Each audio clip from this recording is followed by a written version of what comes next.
Thank you for watching Scary Bear Attacks. If you like this episode, please remember to hit the like button and leave a comment or two, then subscribe and click on the bell to receive notifications of whenever we release new videos. Also, please remember to share them to your social media.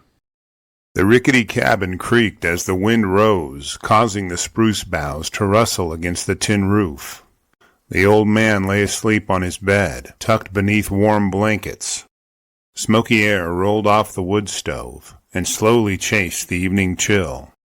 The day was spent trudging through the snow and mud of early winter, checking his trap line and resetting traps and snares. Frost fingers grew across the single pane of glass of the window as the temperature outside the cabin plummeted. Silence was the norm this time of year, but something eerie had accompanied it this time. The ever-present loneliness seemed to sink to foreboding, unlike ever before. Then a scraping sound started along the doorframe. This was not the usual brushing of tree limbs against the cabin, but a deliberate and purposeful raking along the door seams. The old trapper woke at the sound of the scraping. He lit and grabbed the lantern, sending dancing shadows across the wall. As he investigated, he could hear sniffing where the door and floor met. Turning to retrieve his rifle, the old trapper suddenly heard a thunderous crack and was immediately gripped by the freezing air. Swivelling the lantern, he gazed into the eyes of a desperate and hungry black bear. Welcome back to Scary Bear Attacks. In November 1952, Rudolph Gaier had been operating his trap line in the Alaska wilderness, harvesting pelts of various animals for money. He wandered the forests of paper birch and Sitka spruce armed with a reliable hunting rifle and a knife. Navigating dense stands of willow and alder, he pushed his way into dangerous territory, never knowing when or if he would come face to face with any of the numerous, dangerous animals of the area. During the summer months, Gaier spent his time gathering firewood for winter. He also picked from the alpine blueberry, salmonberry, and low-bush cranberry shrubs that dotted the land to supplement his diet. By the time fall rolled around, Gaier would begin repairing and organizing his traps in preparation for the upcoming season. When a moose or caribou was found, he would consider shooting it for meat, but never seemed to lack for food. Early winter was the season when predators had the advantage, as they moved easily across the frozen ground in pursuit of prey. Wolves howled their lonely lament as foxes flashed across meadows. Carnivores seemed to have it easier than the omnivorous predators, like black bears and grizzly bears. Bears rely on a seasonal abundance that rotates from one source to the next. In the spring, they find shoots and roots as they opportunistically hunt moose and caribou calves. As summer advances, salmon run up waterways, and berries begin to appear, and bears shift into devouring the abundant fruits and fish. The calves which were easy prey a few months ago are now stronger and wary of the bear's hunting strategies, and are much more difficult to find than a mouthful of sugar-rich berries. Not all bears can find the bounty of nature adequately. Older bears can be diminished in their senses or abilities, which limits their defense of prime fishing locations and berry patches. Younger and stronger bears drive the older bears out into less promising habitat, limiting their opportunity to gain fat for hibernation and jeopardizing their survival. When other bears are denning up, ready to rely on hundreds of pounds of fat acquired over the summer feast, weakened and desperate older bears sometimes wander the land, searching for any food deep into the heart of winter. Rudolph Gaier was about 50 years old and knew these cycles very well after decades spent in the wilderness. He knew when to hole up because a winter storm was rolling in, and when to venture out to gather his harvest from his trap line. He had no partner or dog for company, and bear spray was decades from invention, so his only means of defense was his trusty rifle and his gut. Before venturing off as a trapper, Gaier was an author with published articles in several outdoor magazines. His paintings had gained some renown, and in his youth he was employed with the Pacific Northwest Airlines. He'd left the civilized life to seek a rugged existence in the wilderness. Alaska had its share of bear encounters and lore surrounding them. Earlier generations of trappers and miners told stories of bears forcing their way into cabins when hunger gnawed too fiercely. In years when salmon runs faltered or berry crops failed, the risks of such encounters rose sharply. Still, in those days of the early 50s, men like Gaier lived with the uneasy balance between self-reliance and nature's unforgiving tally. As Gaier sought rest and recovery in the limited comfort of his cabin, a desperate black bear had likely been watching him as he went about his chores.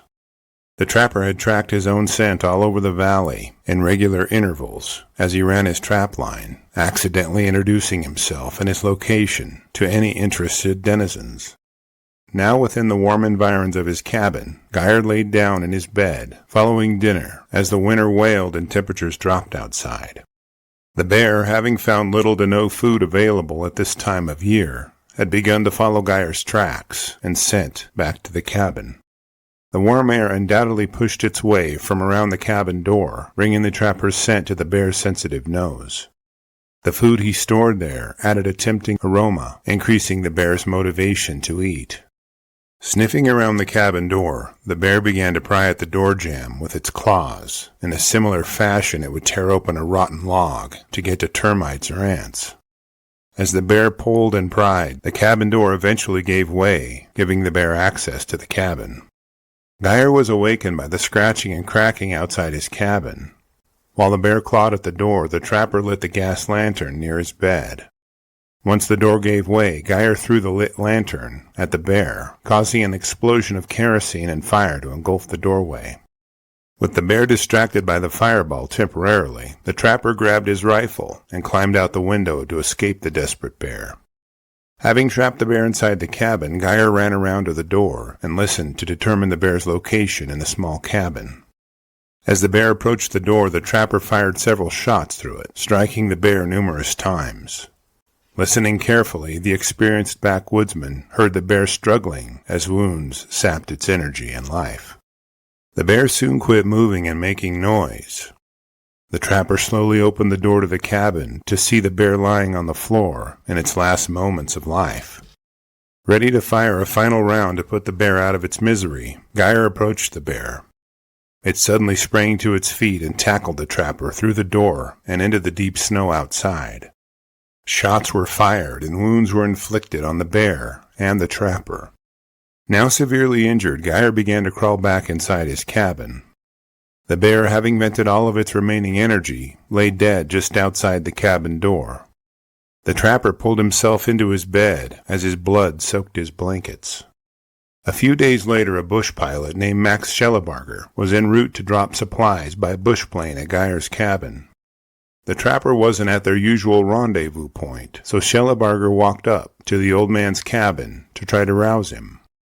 After gaining access, the pilot witnessed a chaotic scene that told the tale of Rudolph Gaier's last moments. Gathering the trapper's body, he flew it out with him and reported the fatal attack to authorities. Feeling the burden of responsibility to take care of his friend's possessions, Schellebarger returned to Gaier's cabin to board it up. While probing the deep snow just outside the door, he located the bear's carcass. Proof of Gaier's determined fight for his life was evident by the numerous bullet wounds in the gaunt bear's body. As for the bear's motives for this attack, it was clearly starving to death and attacked out of desperation. On the scale of predation, this attack lies at the extreme in that the bear likely observed and stalked the trapper on multiple occasions. It was not a defensive attack, as the bear was not guarding a cached animal carcass, nor was it protecting cubs. Speaking of cubs, our Cub Tier membership on Patreon, linked below, will give you ad-free early access to episodes, photos, and notes. And the $3 per month goes a long way in helping me continue to produce educational and entertaining content like this. Alaska's bear statistics tell the wider story. The state covers nearly 600,000 square miles, and within it lives one of the largest populations of black bears in North America. In good habitat, a bear may occupy as little as 1 or 2 square miles, though in poorer areas it may range much further. Attacks on humans are rare, and fatalities even more so, but history records only a handful in the interior over many decades. Gaier's death in 1952 became one of those grim benchmarks in the record of human-bear encounters. After reviewing the facts surrounding this episode, I'm left with a few questions for you. At a time of year when most bears are denned up hibernating, should Gaier have anticipated such an attack? Why did trappers embrace such a dangerous and precarious life in the wilderness? Could you imagine being awakened as a bear broke into your cabin in the dead of winter? Between the biting cold and the biting bear, it sounds like a miserable scenario to me. I will gladly read and reply to your thoughts, so post them in the comments section below, and let's talk about it. Thank you for watching Scary Bear Attacks. If you've enjoyed this episode, please consider clicking on the like button and clicking on the bell icon. We'll help you know when we post our new episodes.